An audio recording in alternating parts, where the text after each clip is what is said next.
Good morning, student. In third chapter, business environment, the last topic is impact of government policy that changes on business and industry. After 1991, LPG concept was introduced by central government, ex-finance minister Manmohan Singh. L means liberalization, P means privatization, G means globalization. Removing of all restrictions on Indian economy, that is liberalization. Transferring of ownership from public sector into private sector, that is privatization.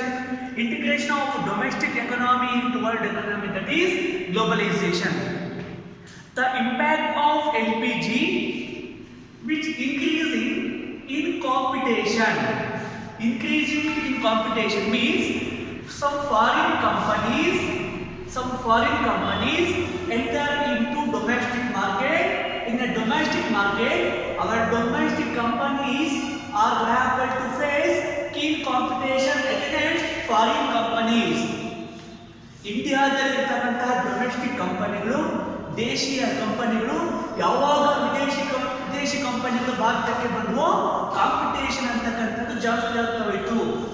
ಯಾವ company quality of goods and services ನ manufacture ಮಾಡ್ತಾ ಹೋಗುತ್ತೋ ಆ company ಮಾತ್ರ survive ಆಯಿತು. ಯಾವ company quality of goods and services ನ manufacture ಮಾಡಿದೋ ಆ ಕಂಪನಿ ಸರ್ವೈವ್ ಆಗೋಕ್ಕಾಗಲ್ಲ. Survival in a market for a long period of time, which helps earning of more profit. If a company earn more profit, which helps development of business organization. ಯಾವ company quality of goods and services ನ manufacture ಮಾಡುತ್ತೋ ಆ company survive ಆಗ್ಬೋದು. ಯಾವ company quality of goods and services ನ manufacture ಮಾಡಿದೋ ಆ company survive ಆಗೋಕ್ಕಾಗಲ್ಲ. ಹಾಗಾಗಿ competition ಅಂತಕ್ಕಂಥದ್ದು ಜಾಸ್ತಿ ಆಗ್ತಾ ಹೋಯಿತು LPG ಇಂಪ್ಯಾಕ್ಟ್ ಇಂದಾಗಿ. ಇದು first concept, increasing in competition.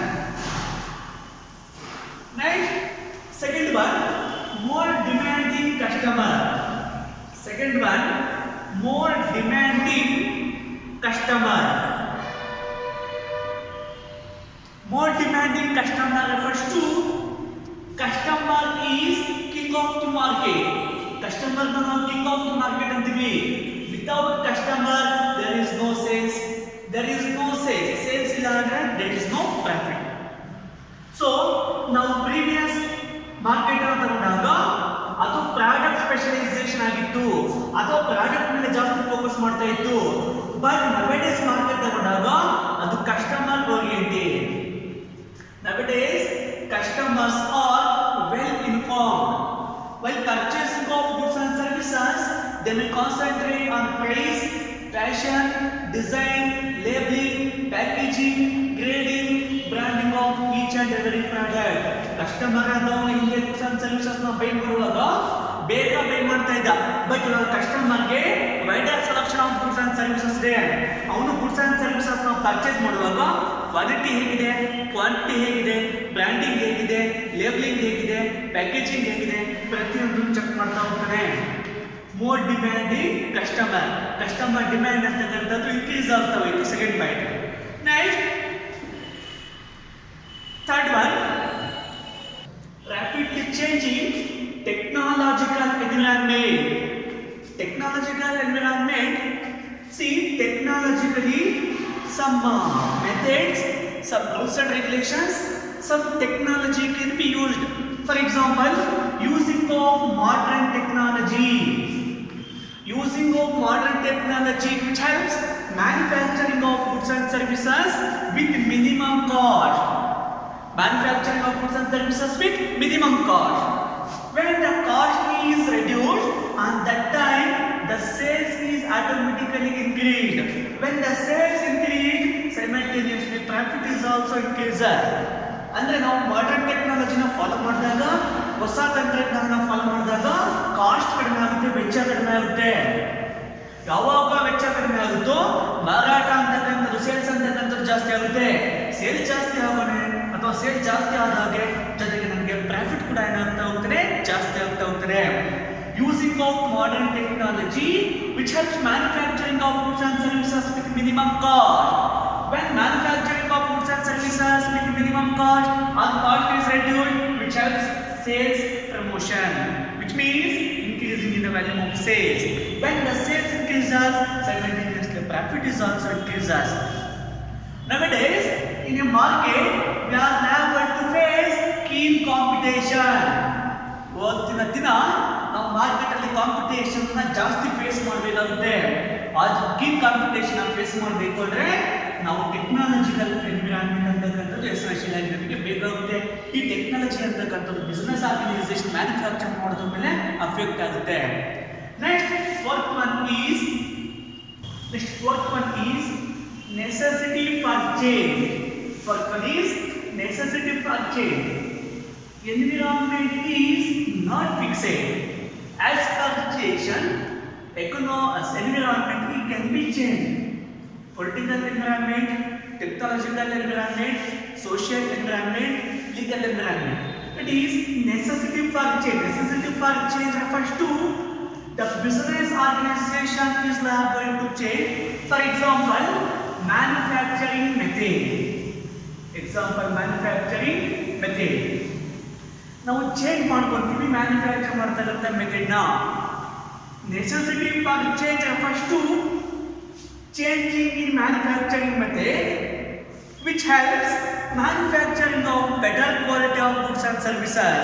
Better quality of goods and services ನಾವು ಮ್ಯಾನುಫ್ಯಾಕ್ಚರ್ ಮಾಡೋದಕ್ಕೆ ಹೆಲ್ಪ್ ಆಗ್ತಾ ಹೋಗುತ್ತೆ. 1991 or before 1981, some techniques can be fixed. ಕೆಲವು ಟೆಕ್ನಿಕ್ ನಾವು ಫಿಕ್ಸ್ ಆಗಿ ಚೇಂಜ್ ಮಾಡ್ಕೊಳ್ತಾ ಇದ್ವಿ. Because the participation of business organization is only inside of India. But 1991 ಆದ್ಮೇಲೆ LPG ಅಂತಕ್ಕಂಥ ಕಾನ್ಸೆಪ್ಟ್ ತುಂಬಾ ಇಂಪ್ಯಾಕ್ಟ್ ಆಯ್ತು ಬಿಸ್ನೆಸ್ ಆರ್ಗನೈಸೇಷನ್ ಮೇಲೆ.